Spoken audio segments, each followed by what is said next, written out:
ওই 1 2 3 4 এটা তো মুখস্থই করতে হবে, ঠিক না?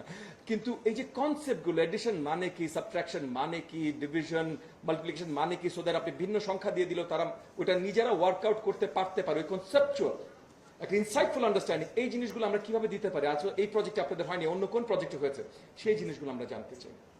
আমি আসলেই আমার অনেক রাশ আছে, কিন্তু কয়েকটা জিনিস আমি জাস্ট পরিষ্কার করে আমি আমার বক্তব্য শেষ করব। একটা হলো, আমরা জানি, আমরা মানি লার্নিং গ্যাপ আছে, খুব ভালোভাবে জানি, এবং আমরা জানি আমাদের দায়িত্ব এই লার্নিং গ্যাপটা ফিল করা। সেই জায়গায় আমরা সব জেনে বুঝেই আপনাদের সকলের সহযোগিতা চাচ্ছি।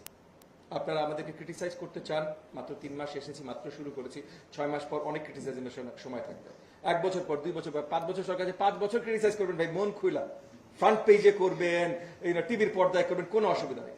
একদিকে ক্রিটিসিজম করেন, কোনো অসুবিধা, কিন্তু অন্যদিকে একটা জিনিস মনে রাখেন, আপনাদের সহযোগিতা চাই, যেখানে যেখানে পারেন, যেভাবে পারেন আমাদের সহযোগিতা এনে দেন। আপনারা বলেছেন প্রাইমারি স্কুলে শিক্ষার্থী এখন কমতি আছে, অবভিয়াসলি আমরা দেখছি আপনার কিন্ডারগার্টেন স্কুলগুলোতে চলে যাচ্ছে, আমরা দেখছি আপনার মাদ্রাসাগুলোতে চলে যাচ্ছে।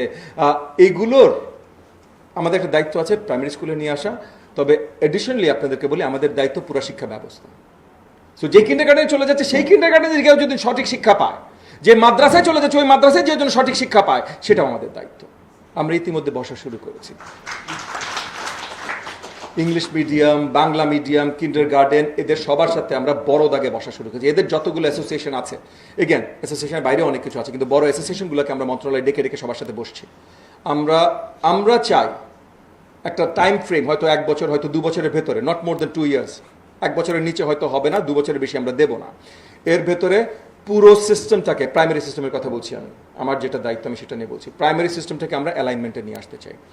যে কোনো ধরনের স্কুল, সেটা জিপিএস, মানে আমার গভর্নমেন্ট প্রাইমারি স্কুল হতে হবে না, যে কোনো ধরনের স্কুল অ্যালাইনমেন্টে থাকবে, এইটা আমরা ব্যবস্থা করবো ইনশাআল্লাহ। সো আমরা স্টুডেন্ট নিয়ে আসবো, আমরা বেস্ট স্কুল তৈরি করতে চাই, কিন্তু সেটা ডিমান্ড অ্যান্ড সাপ্লাই। পাবলিক যখন মনে করবে আমাদেরটা বেস্ট স্কুল, তখন আমাদের স্কুলে আসবে, কিন্তু যেই স্কুলেই যাক শিক্ষা যেন সঠিকভাবে পায়, এটা ইনশিওর করা আমাদের দায়িত্ব।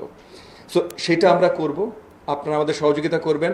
টিচারদেরকে আমরা কিভাবে আসলে মোটিভেট করতে পারি, এখানে সহযোগিতা করবেন, কারণ আমরা টিচার নিয়ে অনেক প্রবলেম ফেস করি। আমরা 3.5 লাখ মতো আমাদের টিচার প্লাস মাইনাস, এর ভেতরে টিচারদের ভেতরে অনেক আমরা ট্রেন করে টিচারকে ক্লাসরুমে পাঠাতে পারি না, আমাদের ট্রেন করে পাঠানো শুরু করতে হবে।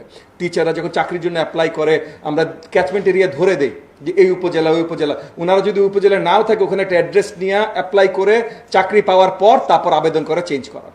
সো এই যেটা একটা বললেন যে একটা উপজেলা, এক স্কুলে 60 স্টুডেন্টস একটা টিচার নাই, 100 স্টুডেন্টস একটা টিচার নেই, অন্য স্কুলে 9 স্টুডেন্ট 10 স্টুডেন্ট পার টিচার।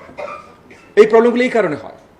তো এই জায়গাগুলোতেও জনসচেতনতার একটা প্রয়োজন আছে, যে আপনারা যদি অ্যাপ্লাই, আবার অনেক অ্যাকচুয়াল ট্রু দুঃখজনক স্টোরিজও আছে, যে তার বদলি দরকার, সে 10 বছর এক জায়গায় কাজ করছে, বিয়ে শাদী হয়ে গেছে, বাচ্চা কাচ্চা হয়ে গেছে, বা কেউ অসুস্থ, তার অ্যাকচুয়ালি বদলি দরকার, কিন্তু সে আবার পাচ্ছে না। সো এই সিস্টেমগুলো আমাদের রিয়েলিস্টিকভাবে সাজাতে হবে। আমি বক্তব্য আর দীর্ঘায়িত করবো না, এগেন জাস্ট কথা একটাই ভাই, আপনাদের সকলের সহযোগিতা চাই। আমার দরজা খোলা আছে, আমাদের সরকারের দরজা খোলা আছে, কারণ মাননীয় প্রধানমন্ত্রী জনাব তারেক রহমান সবার কাছ থেকে জেনে, সবার কাছ থেকে শুনে তারপর নতুন সিস্টেম যেটা সবার জন্য কার্যকরী হবে এরকম ক্রিয়েট করতে চায়। আপনাদেরকে অসংখ্য ধন্যবাদ। আসসালামু আলাইকুম।